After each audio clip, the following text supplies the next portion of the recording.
मैं मिसिस करे Lalbagh girls inter college के यूट्यूब चैनल पे आप सभी का स्वागत करती हूँ।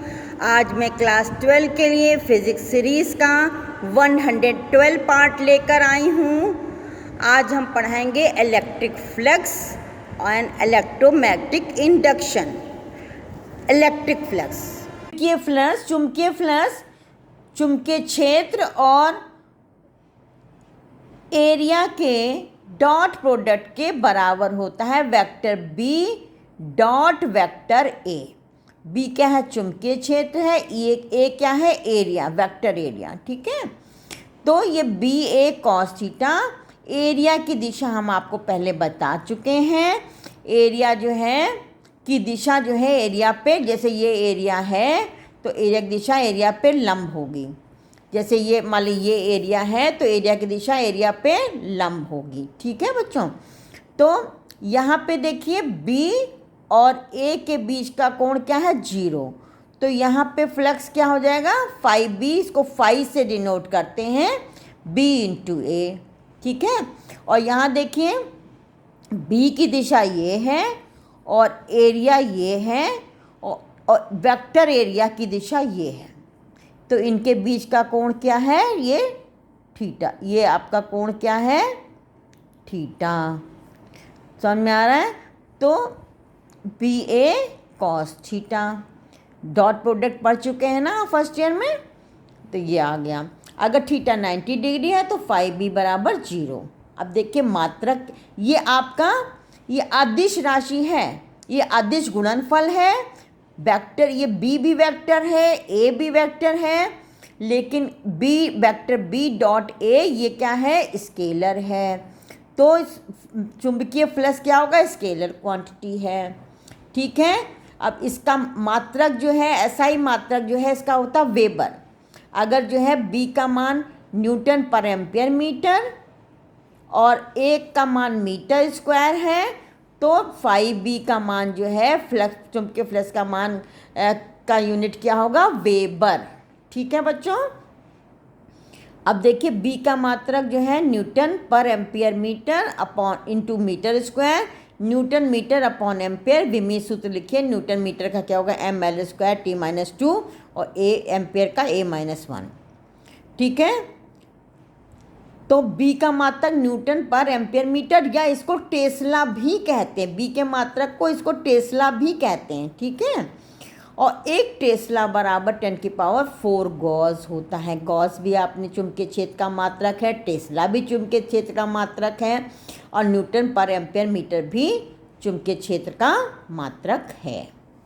इसका सीजीएस मात्रक मैक्सवेल होता है, मैक्सवेल। ठीक है, 1 वेबर बराबर 10⁸ मैक्सवेल।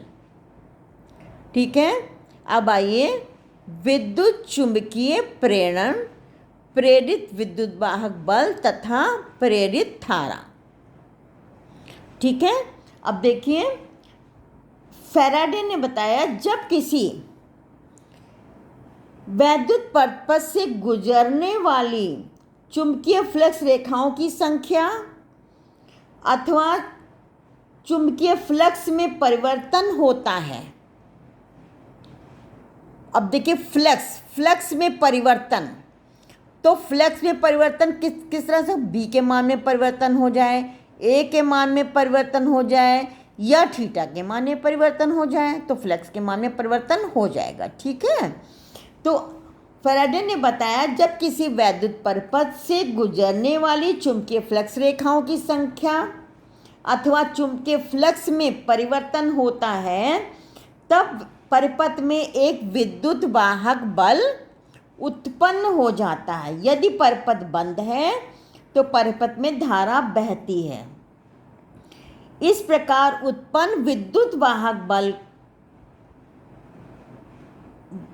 को इंड्यूस्ड ईएमएफ या प्रेरित विद्युत वाहक बल कहते हैं। और जो धारा, अगर परिपथ बंद है तो धारा जो उत्पन्न हो रही है इसको कहते हैं प्रेरित धारा। प्रेरित विद्युत वाहक बल तथा प्रेरित धारा तभी तक रहती है जब तक कि चुंबकीय फ्लक्स में परिवर्तन होता है। इस घटना को कहते हैं विद्युत चुंबकीय प्रेरण। समझ में आ रहा बच्चों? यदि किसी परपथ से गुजरने वाले चुंबकीय फ्लक्स में परिवर्तन होता है तो उसके सिरों के बीच एक विद्युत वाहक बल उत्पन्न हो जाता है और इस विद्युत वाहक बल को कहते हैं प्रेरित विद्युत वाहक बल।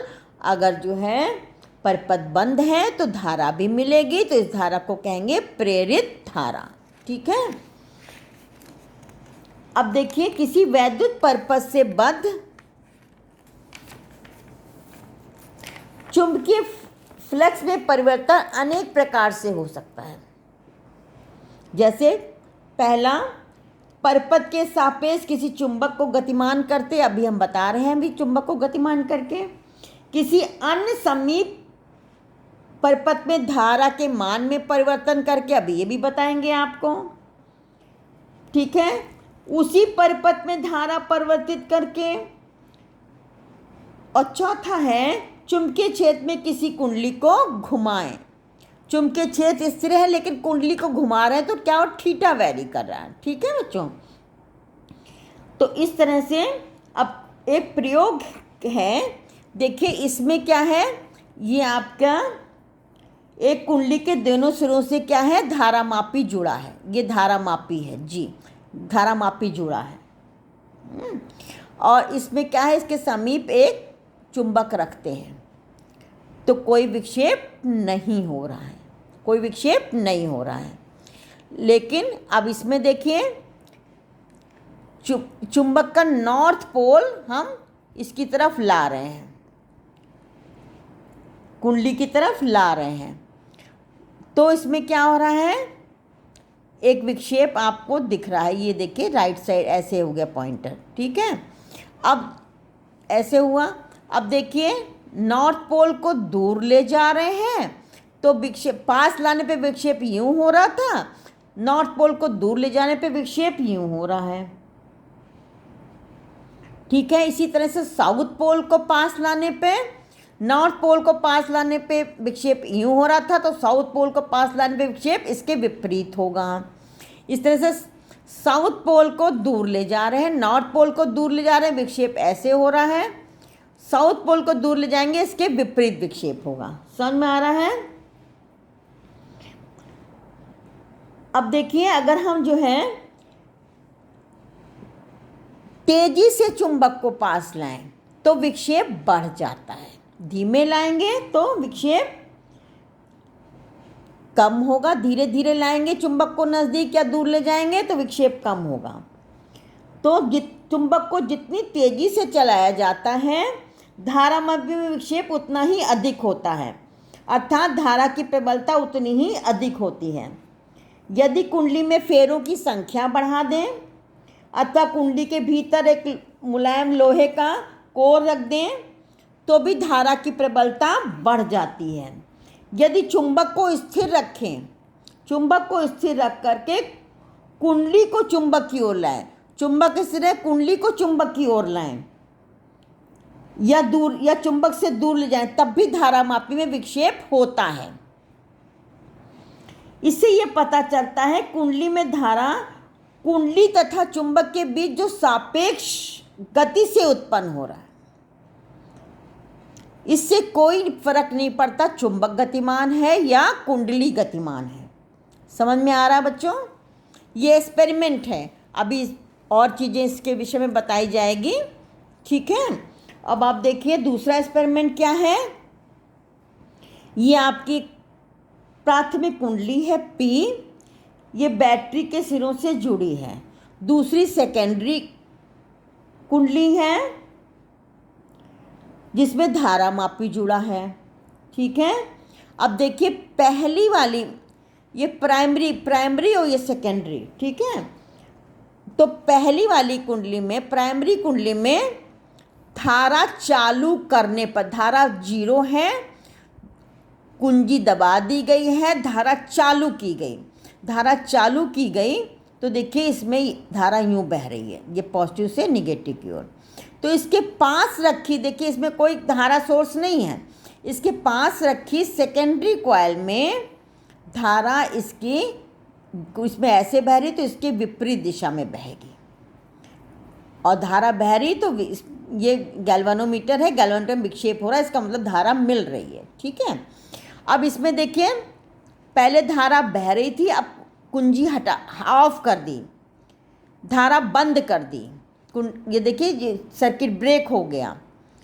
तब अब देखिए अभी भी जो है सेकेंडरी में धारा मिलेगी, लेकिन पहले जिस दिशा में धारा बह रही थी प्राइमरी उसी दिशा में, देखिए इसमें विपरीत दिशा है, इसमें उसी दिशा में धारा मिल रही है। समझ में?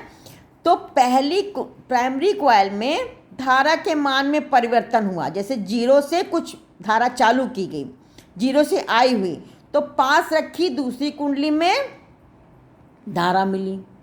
इसी तरह से इसमें क्या धारा बह रही थी, धारा ऑफ की, यानी धारा आई से 0 हुई, तो समीप रखी दूसरी कुंडली में धारा उसी दिशा में मिलेगी जिस दिशा में पहले प्राइमरी में बह रही थी। ठीक है, ये आपके प्रयोग हैं, ये आपकी ये धारा क्या है,